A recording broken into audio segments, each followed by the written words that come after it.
Everybody? Can everybody hear me okay? Okay, good. I'm going to apologize ahead of time.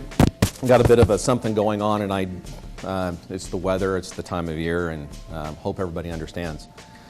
Today's topic is about paid search. My name is Bill Martin. I'm the Senior Manager of Paid Search here at Big Wing.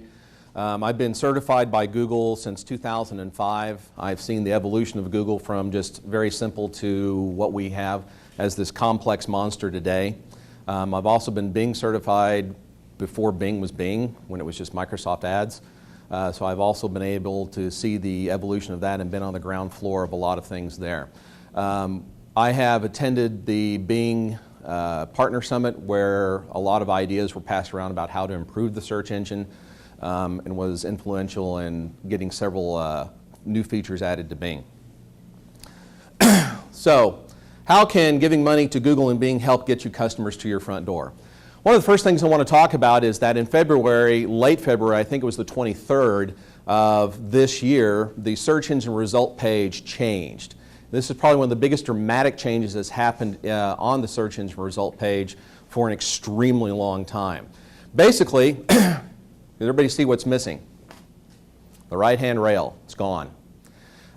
Google did this for a number of reasons, but the effect is that now there were 3 paid search ads at the top, now there are 4. And then comes organic listings, maps, location listings. So if you're doing only SEO and you're doing something in a topic that has paid search results, you just saw all your SEO work shoved to the bottom of the page, or at least you're going to have to scroll to see it in the first place. The effect on the cost per click since Google did the change was pretty dramatic in some areas and almost nothing, slightly better in others. I've done some casework with all of our clients and did a little bit of research, and this is what I've come up with independent of what Google says. For low competitive searches, the cost per click change is nominal. Some things went down, some things went up, but plus or minus about 4%. For competitive services and products, things that people want to spend money on because it's worth spending money on, you'll spend $100 to make $1,000, that kind of thing, all day long. The cost per click change is not nominal. It has always been positive. The lowest increase we've seen month over month is 3%, and it's been all the way up to 25%. So basically, for a lot of merchants that are very competitive, what their cost per click were in December during Christmas time, when it was the time to push a lot of product, we're now back at that kind of level in a non-December kind of area. So it's had a pretty dramatic effect. Well, with the cost per click going up, this makes more money for Google, which in my opinion is the primary reason for the change. Google's a company, they want to make money. This is some of the things that Google says why they made the changes, and they're not lies. They actually make good sense. Google claimed very few people clicked on the right-hand side. The click-through rates on the right-hand side rail were much lower than they were on the left-hand rail. However, that was also where a sweet spot was for a lot of people, that you could get your ad showing in positions 4 and 5, get a decent click-through rate, make quite a bit of money, your ROI would always be positive. You didn't have to compete so hard against some big name companies sometimes for some products and services. The search engine result page is now easier to render across platforms. It now looks exactly like the mobile version. So there's less CPU time, less rendering, less errors that happen on the page in the eyes of Google. And the search engine result page is now obviously completely dominated by paid search ads. It's not always a bad thing. So people will tell me all the time that I never click on ads. I recognize it's an ad. I automatically ignore it. We get customers that we go out to, and I hear this all the time. If nobody ever clicks on ads, Google's not making any money. This is 97% of their total revenue comes from the AdWords platform. Last year, the last quarter, Google made an increase in profit of $18.1 billion. Now, there's a lot of different reasons for this. There's been a lot of new products, but tens of millions of people click on ads every year. And you can see the trend for Google profits just continues to go up. I haven't seen a chart for this recently, but I did find this one that shows that in first quarter of 2016, it still had a 25% growth. So people are definitely still clicking on ads, still giving Google money, and still driving relevant traffic to their websites. One of the main reasons for this explosion is the fact that last year was the first year that mobile searches surpassed desktop and tablet searches, and that trend continues to this day. So if you do not have a responsive site and your site is not mobile responsive, you're going to get penalized by Google because they know that that's where the majority of people are searching now. People will tell me, I have SEO, my SEO is great. I'm showing for things that I want to show for, so I don't need PPC. I don't need paid search. To me, that's a little short-sighted because then I want to say, do you appear SEO for every keyword that is relevant to your product or business? Different types of keywords drive different psychological behavior from the way people search. It's nigh impossible for you to appear for everything SEO-wise. Websites are identified as a topic. Google does searches and shows organic listings for those types of topics. But there may be auxiliary things that are similar to what you're doing that you want to reach those customers because you know those terms directly relate to your business, maybe synonyms or something like that. And your website's not going to be well SEO'd for that. It can't do both. This is where paid search can come in. If you are selling things, commercial intent, those types of ads are very prominent above the fold and now even more so. This middle one is something that doesn't happen as often, but it does happen, is that PPC ads often steal clicks from search engine optimization or organic listings. People are lazy, and our attention span has gone from 3 seconds to 1 second for waiting for something to happen on a page. So we'll get a result, we'll quickly scan, click that ad, or click the first thing that meets our criteria for what we're looking for, and that'll be the thing we interact with. We may go back and interact with everything on the page, but we're going to interact with that paid search ad more and more likely, simply because it's very prominent on the page. So SEO is not 100% reliable to show at the top of the page, even more so since the search engine result page, and SEO is not responsive for quick changes. If you have to suddenly create a page and get it out there for a new product or service or some modification to a product and service, you want to do good SEO for that page because you want that page to be relevant for what you're talking about, but it's going to take time for Google to index that page. It's not going to happen immediately. Paid search ads, some of them are approved immediately, depending upon what they are. Some of them take an hour, 2 hours. Rarely they'll take a day or so if they have to be manually reviewed because of content. This study by John Gagnon in May of 2015 has been repeated in 2014, 2013, 2012. It's been done many, many times by many different people. And every time it's done, the result is almost exactly the same. If you have organic listings with a paid search ad on a search engine result page, you have a 32% gain in your clicks.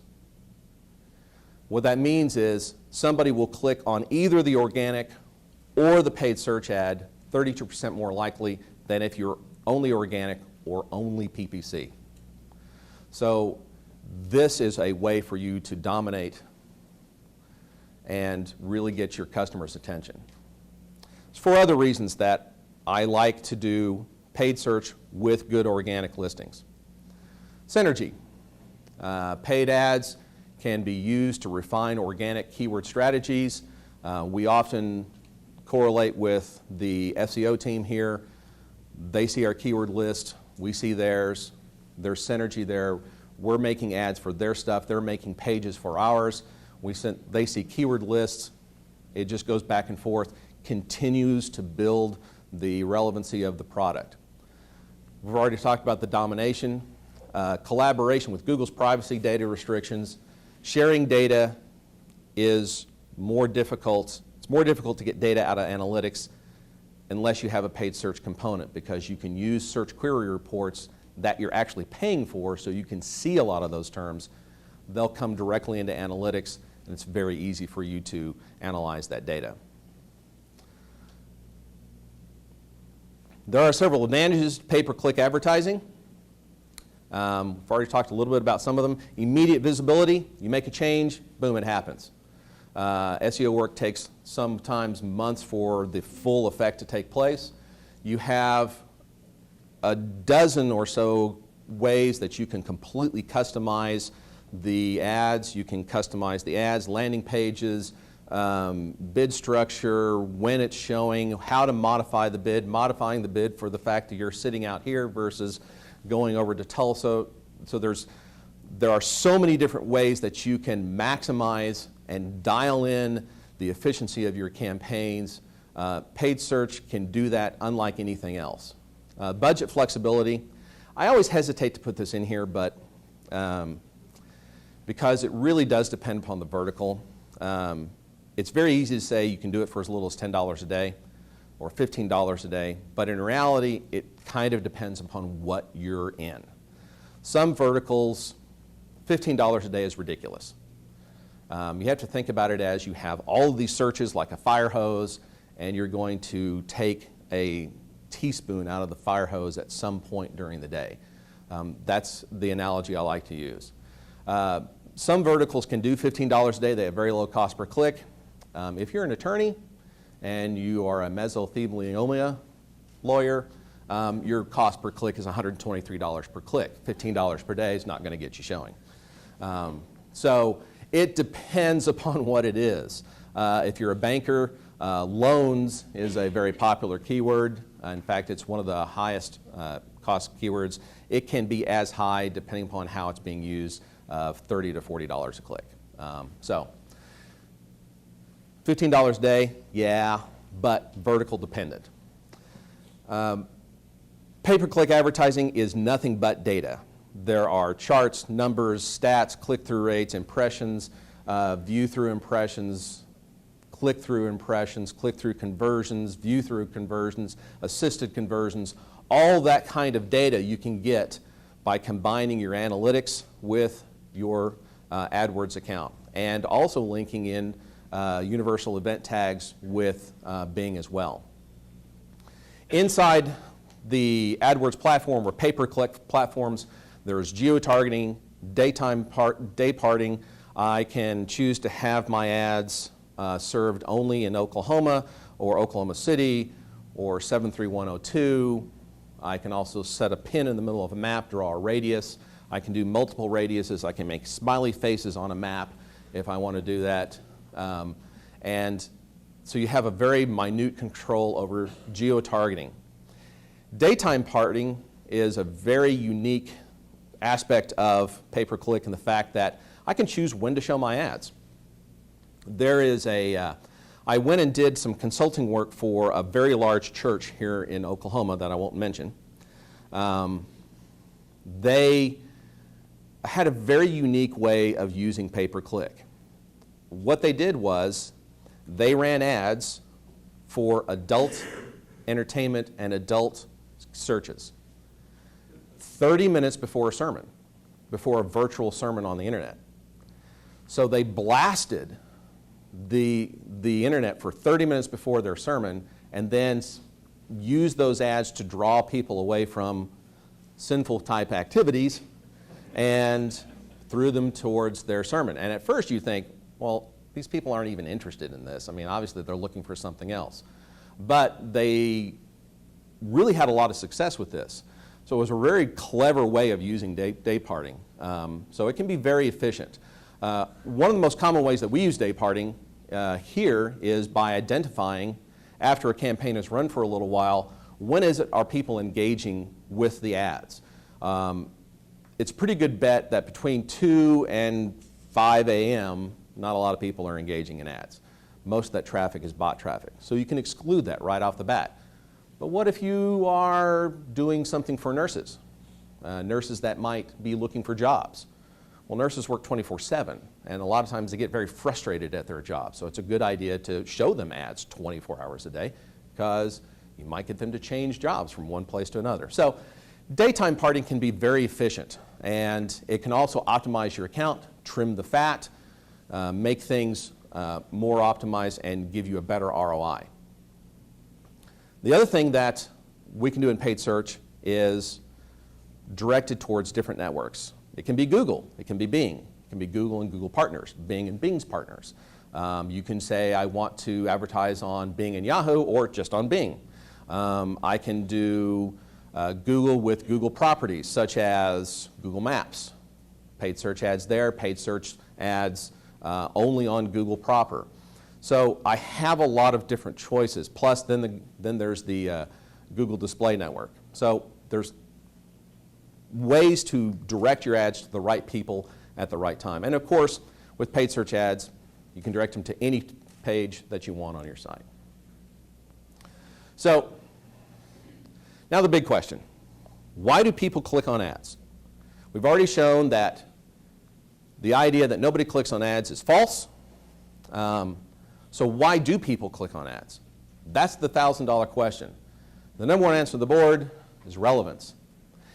Before 2008, you could make a paid search ad for anything and direct it at anything. I could be running an ad for an auto parts store and suddenly see an ad for a hot air balloon underneath me, driving up my cost per click. Google realized that after they bought an affiliate marketing aggregator called Performix. And then they could see both the affiliate side and their side and how both worked. It's a little bit of a cheat, we thought so at the time, but it enabled them to create this thing called quality score, which I'll talk about in a second. But what it ended up doing is it ended up forcing advertisers to get out of the black hat arena and start wearing white hats and targeting your ads properly, laser focusing them to exactly what people want. The reason for that is because if you clicked on an ad and it didn't give you what you wanted, and it didn't give you what you wanted after you searched a second time or a third time, what would you do? You'd stop using Google. You'd start using Bing. It's a big problem. Both Google and Bing are very aware of this. Let me give you an example of something that happened to me. About a year ago, I was doing a search for a leaf table. Everybody in here knows what a leaf table is? Pull the table apart, put the leaf in for Thanksgiving dinners, right?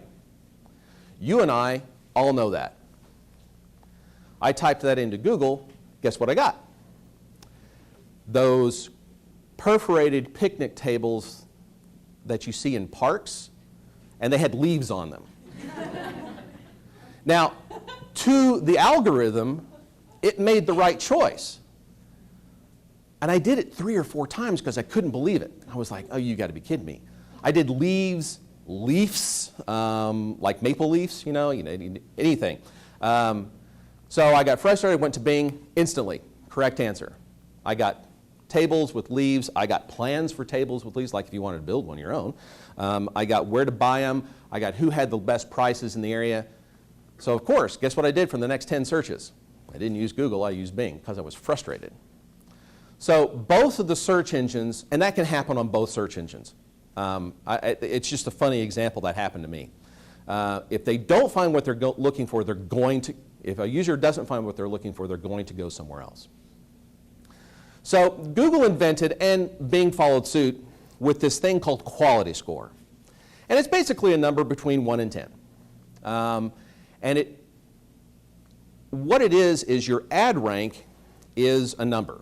Where you appear positions 1, 2, 3, 4, 5, 6, 7 in the listings is dependent upon your bid times your quality score at a very basic level.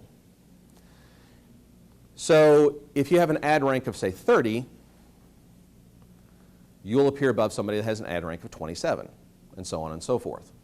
And you end up paying just a few cents more than what the person below you is bidding if all things are equal, quote unquote. Quality score upsets that balance a little bit. Quality score is a relevancy score to what people are searching, to what they're likely to find.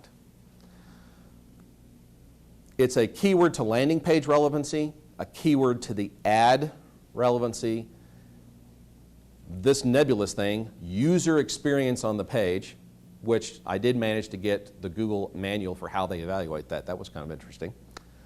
And this makes SEO super important nowadays because it enhances your landing page relevancy. Click-through rate of the ad is a big factor that Google uses to determine quality score. And the reason why is because if people are making a search and they're clicking on that ad, Google realizes that means that person saw what they were looking for. And if that's a very high click-through rate, that's going to skew this number quite a bit. Other factors, the ad text, the landing page is even less. And then there's this black box called other factors where Google will tweak things depending upon what they want to do. For example, Google knows that most attorneys are ambulance chasers, especially if they're an injury attorney. Google's motto is do no evil. How do you think Google thinks about attorneys that chase ambulances? They don't like them. So they raise the floor of their minimum cost per click. They realize there are some good attorneys out there that are meaning to do well, but they also know there are the guys that put the billboards out that, you know, I'll get you money no matter what, and at the end of the day, they end up screwing people. So Google manages that a little bit by this other factors. And as you can see, it doesn't matter. It doesn't matter a huge amount if these other things are all in agreement. And it is a symbiotic relationship. We have the keyword to the ad to the URL relevancy right here.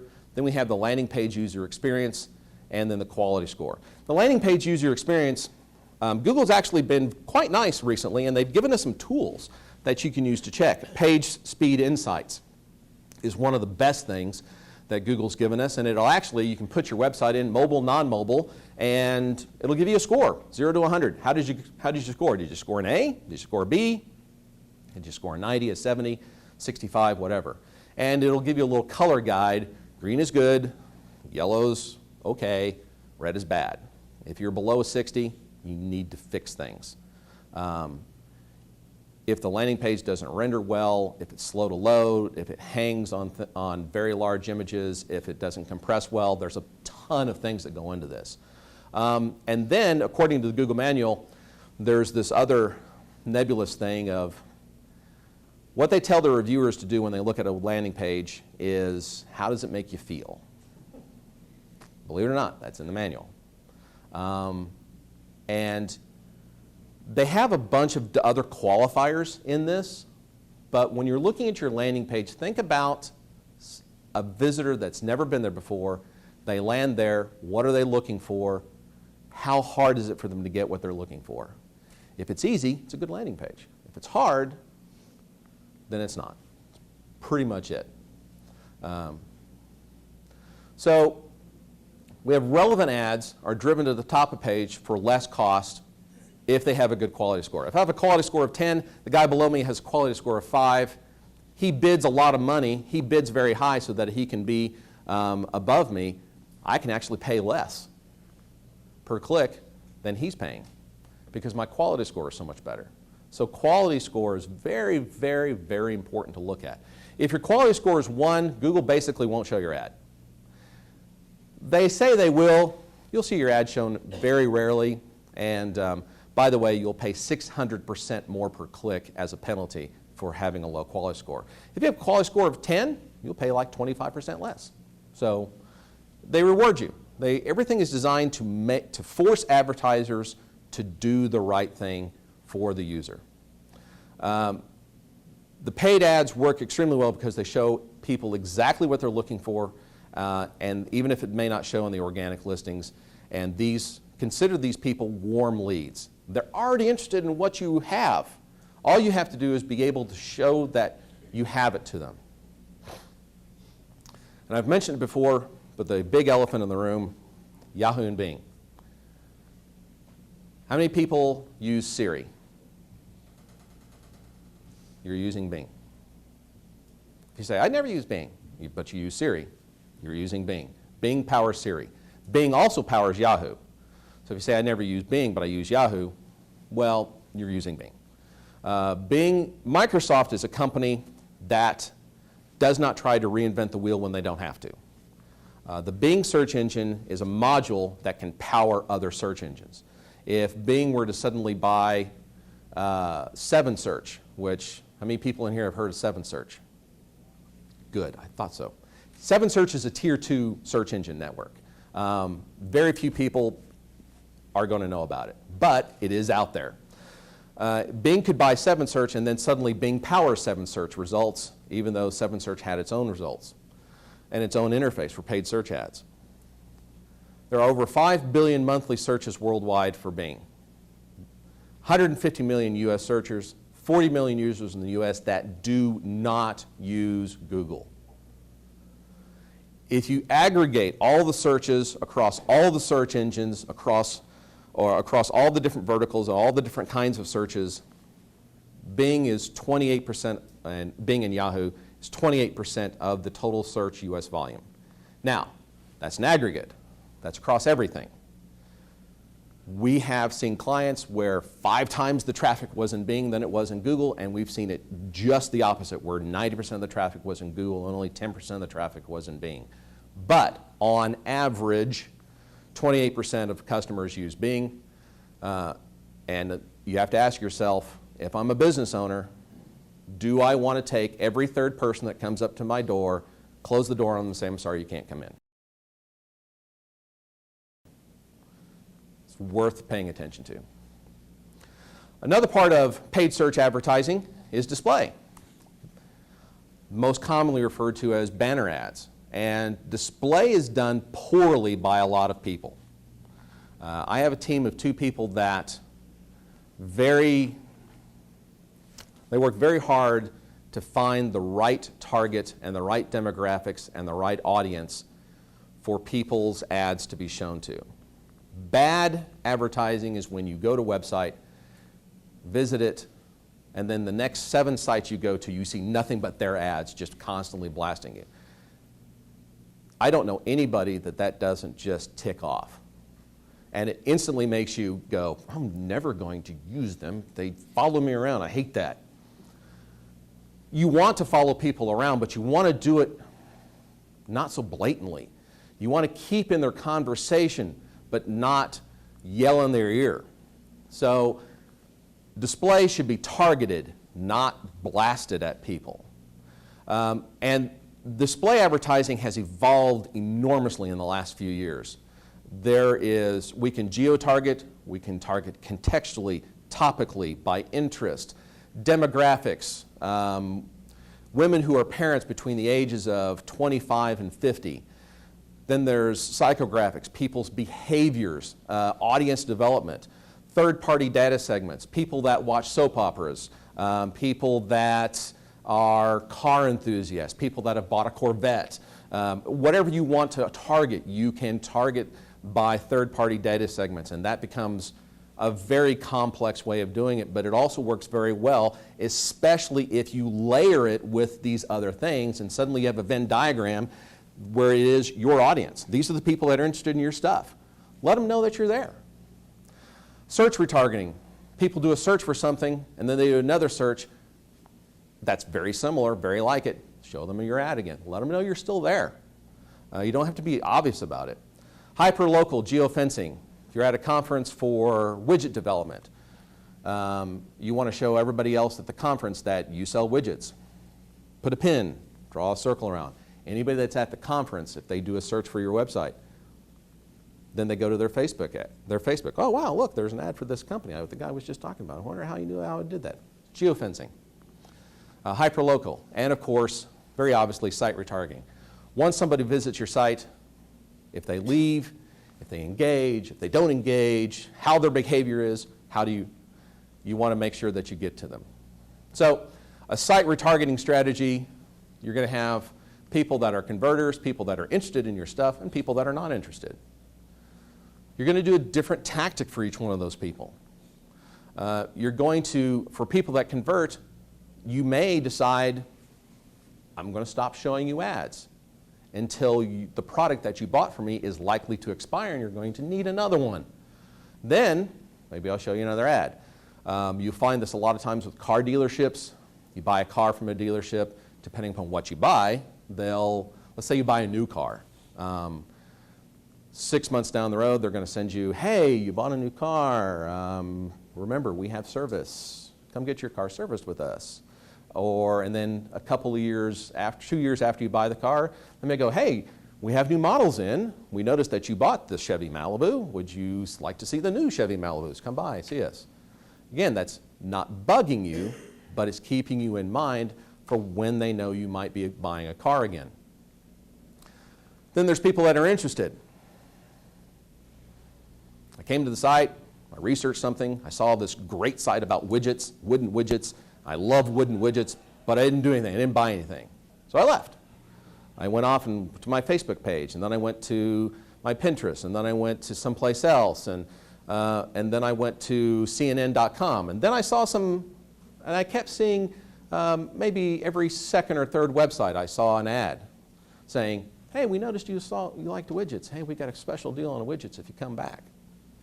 And then the people that are not interested, very low key, change your advertising behavior. And you'll retarget on Facebook, YouTube, other websites. For price shoppers, people that are looking for opinions, researchers, people look on review sites. These are the kinds of places that you want your ads to show. So analyze your website visitors, retarget the right people wherever they travel, and deliver the right ads to the right people at the right time. Site retargeting can increase your ROI. It increases your conversion rate because you don't let people get distracted. Digital advertising is a conversation. The internet is a conversation. It is a human conversation. And you are finding out information, you're learning from other people. Retargeting ensures that you do not abandon that conversation. It's like if you came in here and you met Chris Reen and you walked out the door and never spoke to him again. But Chris had something really cool to sell you. It's called the newspaper. So setting a retargeting budget. There are several things to consider when you're talking about budgets. I don't know anybody that has an inexhaustible supply of revenue, so it is very important. Retargeting platforms have different costs. They simply do because they all act slightly differently. Today's technology allows you to use social media, websites, mobile devices, display, video, YouTube, and tons of other ways of doing it. So you need to decide, how do you want to reach your customers? What do your customers do? If you have a large website audience already, simply retargeting your visitors after they've been there and leave and doing nothing else can be more effective than trying to increase your audience size. A lot of these other things I've talked about help increase your audience size, make your brand aware to people. Nobody knows you sell widgets. Nobody knows you're a widget manufacturer. They're not going to look for you. So display targeting, display plus search retargeting collects the audience at the top of the search funnel, top of the decision making, when they're thinking about their future needs. Then you sweep in with traditional paid search, and that puts you in front of people that are looking for that product and service. So how do we do it? Well, we do it through keywords and the way people search, and how we match those terms and those keywords is vitally important to throwing your money down the drain or being very laser targeted in your efforts. Keyword targeting is very, very important to understand. There are 5 types of keywords. There are broad match, modified, phrase match, exact match, and negative match. I'm going to start at the top. This, by the way, is taken directly out of the Google AdWords manual when they're trying to explain the different match types. So Broad match. The example keyword, women's hats. Ads may show, if you have a broad term, women's hats, which will include misspellings, synonyms, related searches, and other relevant variations as seen by the algorithm. It's very important. You're giving Google free rein to interpret what the term women's hats means. So an example search, buy ladies' hats, could show, if you have the broad match keyword, women's hats. Then we have broad match modifier. You'll see it with a little plus sign in front of it. If you're looking at any PPC reports for anybody and they give you a keyword report, you'll see things with a little plus sign. You're wondering, what's a little plus sign? Well, that's what this is. What it means is the keyword women's hats, since there's a plus sign in front of women's and in front of hats, whatever is searched, the word women's and the word hats will appear in that search query. Or close variations, but not synonyms. So it won't say keywords like, it'll just say women's, or maybe a misspelling, maybe a common misspelling. So somebody typing women's hats, that keyword will show. Where that becomes slightly confusing is where we do exacts. But let's say I did a search for hats that women wear at Halloween. I would show, because those two terms are in that search query, even though they're reversed in order. But they're there somewhere. So then we come to phrase match, where you see little quotation marks around the keyword. So we'll take the same search term, women's hats, phrase, close variations of that phrase. Anything between the quotation marks has to be in the search query in that order. As you add more keywords, you become more refined, more relevant. For in this example, buy women's hats at Walmart, buy women's hats down the street are all terms that a phrase keyword of women's hats might show for. Anything before or after the phrase can trigger the ad, so long as the phrase is in there. And then we have exact match. Dead on, highly accurate. I know people use the term women's hats. I'm going to put that keyword in my account, so when someone types women's hats and hits the return key or the little search query or it autofills, that my ad will show, because that's exactly what people are looking for, and that is going to give you your highest click-through rate. It's also one of the harder things to find. Many people don't want to spend the time to do the research to get down to that level. There are some search terms where it's just not profitable to be an exact. It makes more sense to be a phrase match, because you're going to catch all the people in the surrounding types of searches. And then we have negative match, what you don't want your ads to appear for. I can't remember if it was Chopin or Beethoven who said, and that may be completely wrong actually, but it was a famous composer. It might have been Debussy, but who said, it's not the notes that make the music, it's the spaces between the notes that make the music. What's not there is just as important or more important than what is there. If you don't negative match, for example, let's say that my keyword was women's hats. Modified, close term. I type in Mad Hatters. Mad Hatters is not the same thing as women's hats. It's a completely different thing. But if I don't include mad as a negative term, somebody could type in Mad Hatters, women's hat shows, and suddenly I've wasted an impression. So my click-through rate drops. So it's very important. They use the term here, baseball hats. You want to make sure that you don't show for what you don't want. This can be time-consuming. This can be very important. So always make sure to pay attention to your negative keywords. I'm only going to talk really very specifically about broad match terms today, because it's the hand grenade you're holding in your hand when you've already pulled the pin. Broad match is very broad. It is things associated with your terms in addition to your terms. Broad match does not have to have the keyword or the search term in it to trigger an ad. Terms related to the keyword can trigger your ad. Sometimes that's good. For example, cars can trigger automobiles or vehicles. Sometimes very, very bad. So here we have a real-world example. This was several years ago. We were doing an ad for a hospital outside of Oklahoma. This is a Catholic women's hospital that handles women's medical problems. One of the most, they had a prenatal care unit. They had all this stuff for prenatal care, sisters helping people, doctors. They did this whole thing. It was very Catholic oriented.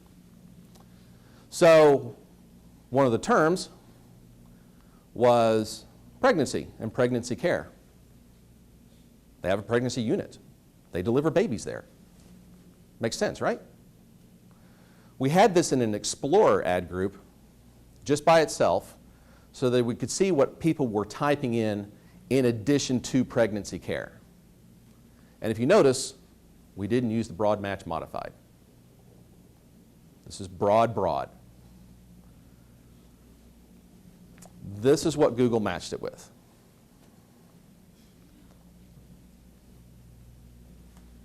Can everybody see that? Abortion pill, abortion clinics, free abortion clinics, and private abortion clinics. So according to the algorithm, if you're looking for pregnancy care, you might be looking to get an abortion. Completely not what the client wants. We caught this very quickly, and as you see, everything says excluded. So all of these immediately became negative keywords. But that's how the algorithm can get you if you don't pay attention to your search queries and if you don't pay attention to negative keywords. I cannot tell you the number of accounts that we have taken over here at Big Wing that had 0 negative keywords and broad match terms. And the people come to us going, well, I've tried this AdWords thing, it doesn't work. They didn't have the time or didn't have the desire or didn't have the knowledge to do it properly. So hopefully I'm not going to upset anybody today, but I'm going to talk about a keyword, a term that's in the paid search area right now that a lot of people are using, and I think that they're being sold on a bag of goods that is only partially correct. Keeping up with the Joneses. The keyword, the term that everybody's throwing around is IP targeting. I want IP targeting. I heard that IP targeting is great. IP targeting is the thing to go. So-and-so down the street says IP targeting is this. I don't want to do geo-targeting. I want to do IP targeting. I hear IP targeting goes on and on and on. Don't keep up with the Joneses. They're going broke. So let's talk about what IP targeting is. An IP targeting, an IP address or an Internet Protocol address is basically your address for your device on your machine. It's handed out by your Internet service provider, and it's very much like a house address for your device. So it sounds like it's a great deal. And there are some really good things about IP targeting. It targets directly to residential users because your house is an IP address given to you by your service provider. It goes to your modem. Your modem is that IP address, and then your modem is sending out other IP addresses to all the devices in your home. That's how your computer knows to connect, or your devices knows to connect to the internet and not get a data jam where nothing works anymore. So it can be very good for targeting, say, a family with similar interest. Everything on that IP address is the same. If you're sitting there with your spouse, they have a tablet, you have a cell phone, your kids on the desktop, you're all the same family, and you're all at one IP address, and you think, wow, that's really cool. I can get that IP address and I can target right there. But IP addresses, along with other data, can zero in on a particular demographic and geographically targeted audience. IP targeting by itself is not the magic pill. Problems with IP targeting is IP addresses perfectly identify 30% of US households. Remember we talked about leaving 1 of 3 people at the door? Now we're leaving 2 out of 3. ISPs dynamically swap IP addresses out sometimes monthly. Your IP address at your house is not going to be the same if you go 6 months down the road. It's very likely to be a different number for a number of reasons that are all very technical and I'm not going to go into. But your internet service provider controls your IP address. Internet service providers do not talk to advertisers. They do not tell you when they're changing their IP addresses. Nor if there is a major IP address reallocation are you notified. The numbers with the IP addresses, unlike zip codes, have no specific correlation with geographical data. IP addresses that start with 257 are not necessarily in Oklahoma. They could be in Oklahoma and next month be in California. So when they change, there is no more, and in fact, I use the Oklahoma becoming California because that actually happened to us. And we called Google and said, hey, what the heck? And they said, well, we buy our IP addresses from so-and-so. So we called so-and-so, and they said, oh, yeah, there was a big change. You'll see it fixed up in a month. Don't worry about it. Okay. If you're doing only IP targeting, all your Oklahoma customers suddenly became California customers without any knowledge. You find out after the fact. And then you have a client that looks at their analytics report and says, you said you were targeting Oklahoma. This is why I want people in California. Now you have some explaining to do. It can take days or weeks for location attribution to catch up with the changes. IP targeting is not bad if you combine it with other things. IP targeting is basically geo-targeting. If you set up geo-targeting, you're going to be targeting IP addresses. That's how they know where you are. But they use other things involved.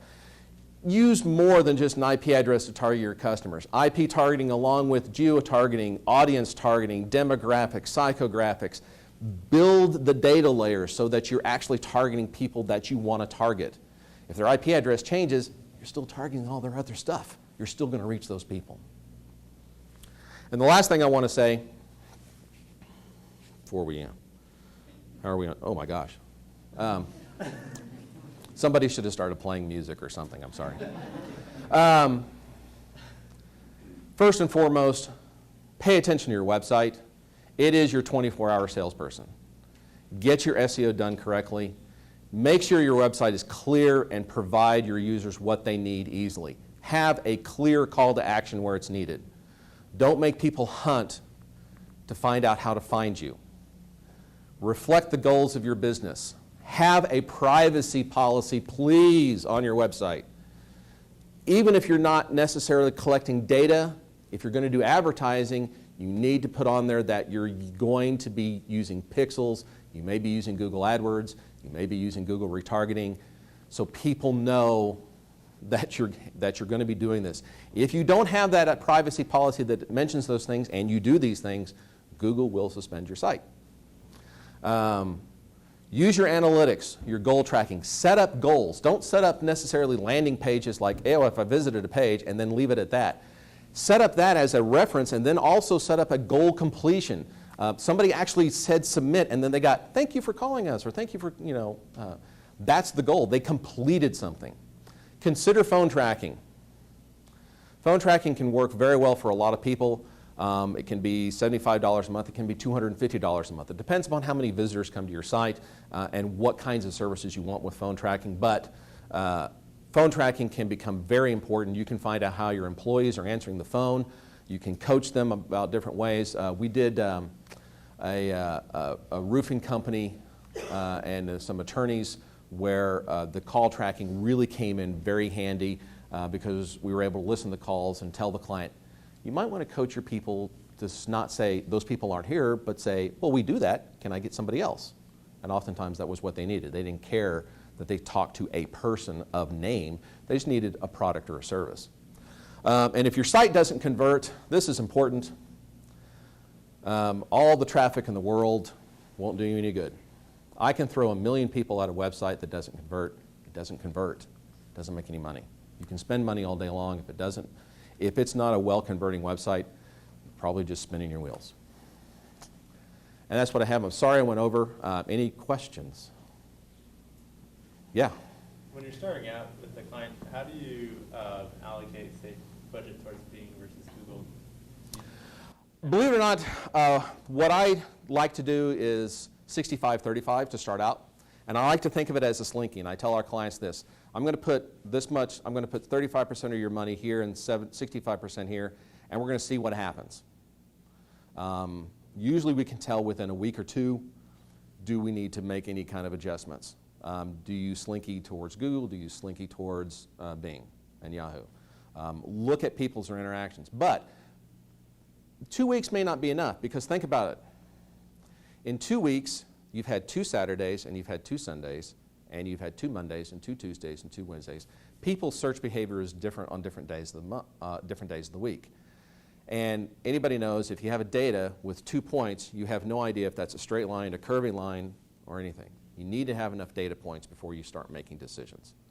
So long as you have enough data, that's going to determine when you optimize. Yes? He kind of asked a similar question, but I had 2 additional things to add that I've kind of learned from doing this, which is frequently I'm dealing with a limited budget pretty often. And one thing that I've learned, for example, like the term online degree was around $20 a click. Yep. Expensive. And so since we could not get more money as an option, paused that term and bought the term University of Phoenix, which was searched about half as much as the term online degree. So that seemed to be an effective way to get around having a limited budget. And then another thing that Google recently started doing was retargeting on the search side. Right. And they basically, so you can just buy online degree for people who have only visited your website. Right. As a key search keyword. And I don't know if they've released it yet. No, it's been around for a while. Okay. We were involved in the beta of that about 2 years ago. Cool. So, yeah, it is a real thing. That's search retargeting. You basically have a separate campaign that is a search retargeting campaign for people that have visited your site and then go searching elsewhere. Sure. Are you University of Phoenix? No. Who you outreach? Be very aware of that quality score. Keep an eye on it on a pretty regular basis, at least weekly, because you are not University of Phoenix, and since you're using that term, Google's going to figure out pretty quickly That it's not. you're not. And what's going to start to do is it's going to, even if you have a great click-through rate, Google will start to ding you over time. It may take months, but eventually you're going to watch that quality score go chikoom, chikoom, chikoom, and then eventually one day you're going to go, oh, look, it's 1. And then you're going to need to delete the keyword from your campaign. Sure. Okay. Good to know. So just pay attention to that. Yes? Kind of just adding on to that, I'm curious, like, say we're OU outreach and we're bidding on University of Phoenix, how does that work with competitive conquesting? Because I know it's really important to include competitor keywords, but if it affects your quality score, it seems sort of like a double-edged sword. Again, it's relevancy. You have to look at it from Google's eyes. If I'm doing a search for University of Phoenix and I see an ad that's not University of Phoenix, I am not finding what I'm looking for. Because I'm specifically looking for University of Phoenix. Now, there are ways you can get around it. There are ways you can help. You can get your SEO team involved, and you can create a landing page that says, we're just like University of Phoenix, see how. And say, University of Phoenix has these things, we have these things. So now your page is about University of Phoenix. Now your keyword is relevant. That can help a lot of times. Again, you need to have relevant content on your page. Otherwise, quality score does start to take a hit over time. Yes? I've heard a lot about Google AMP coming out. Does that affect the quality score for PPC too? If you do that really fast loading AMP site? I'm going to have to plead the fifth. I don't know about this product yet. Well, you basically just, I think you create like a new front end that's supposed to speed it up by. Oh, this is on the website side? Yeah. Oh, okay. Anything that increases your web page loading speed is going to be good. PageSpeed Insights is a great tool to use to measure that. Google has given that to us as a freebie, and they told us they want us to use it. It was something they kept internally. About 2 years ago, I think, was when they released it and said, in a big YouTube thing, and said, hey, use this, please, so we don't have to disapprove a bunch of sites. Fix your sites, basically was what they were saying. Anything else? Yes? Thanks for the helpful talk. I love listening to astrophysicists talk about any topic. Yes, I actually am a rocket scientist and astrophysicist, but... Just a quick question. You said 40 million users in the United States don't use Google. Can you speak a little bit about how the usage of Google and Bing compares here, specifically in Oklahoma, and the differences between those two?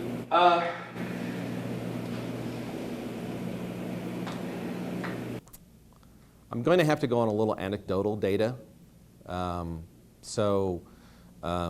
can tell you from what we experience.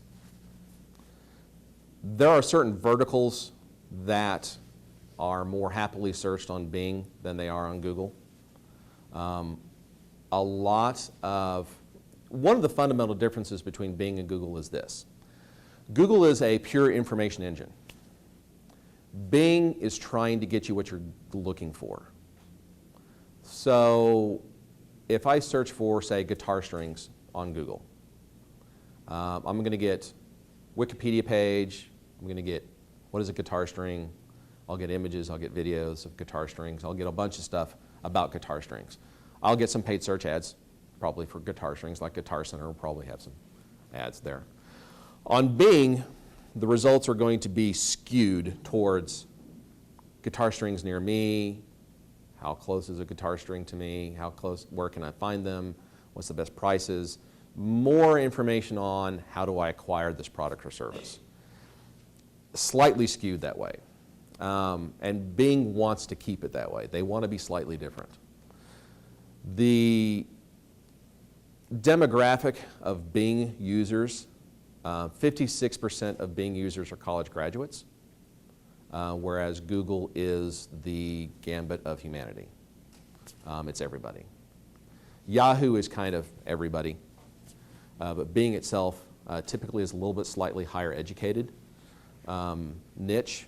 So if you're doing something that might require a lot of research, I wouldn't ignore Bing at all. And I would say try it. If you set up the campaigns correctly on both, you can set it up correctly in Google and basically import it into Bing without a lot of work. So then you just need to make tweaks along the way. It's a really good way of doing it, and you'd be surprised what comes up. One of the things that a very difficult lesson that I had to learn very early on in my paid search career was that don't assume what you've done is great. And what I mean by that is you'll be thinking all night about ads, and you're thinking about these ad copies, and you write 3 or 4 ads, and you're like, all right, these are great. And then you find out the one you thought was great turns out to be crap, and the one you thought was crap turns out to be great. That's the one everybody likes. And the click-through rate tells you that, because that's the one people engage with on that search term. So you have to constantly be testing. You have to constantly be doing multiple ads, seeing which one works, finding the one that works, changing it slightly in the same vein of the one that works, and see if that works better. And if it does, then you kill one, and you just keep doing this over and over and over. And you'll find that ads perform differently on Bing than they do on Google. We did a solar-powered client that came to us, and he said, man, I'm trying this Google stuff, it's just not working. I looked at his account, and I said, it's not bad. It's got a couple of rookie mistakes, but it's not terrible. I said, have you thought about Bing? And he said, no. He says, nobody looks on Bing. And I said, okay, would you let me try it? He goes, how much? And I said, let me just take 40% of your money and throw it at Bing, see what happens. He was like, okay, let's do it for a week. He calls me the next week. I don't know what you did, but I can't stop the phone from ringing. He was literally getting 17 clicks a day on Google. He was getting like 200 clicks a day in Bing for a lot cheaper. So that's why I say, I have some real-world examples of where Bing just outshines Google by night and day. But I also have real-world examples where the opposite is true. So my suggestion is give it a shot and try it out. It works. I will tell you that car dealership interaction is different here on Bing than it is on the East Coast, and very different on the West Coast, especially Northwest. But globally, If you call and ask Google or Bing about these things, they're going to give you global answers because they're a global company. They're across multiple countries and multiple domains. Does that help? I don't think I really answered your question. But that's what I have. Like I said, it's anecdotal evidence. It's not, I don't have any hard and fast numbers. I don't know, maybe Statistica might have something, but I don't know of anybody that has it broken down by state. It's more national and global than anything else. Anything else?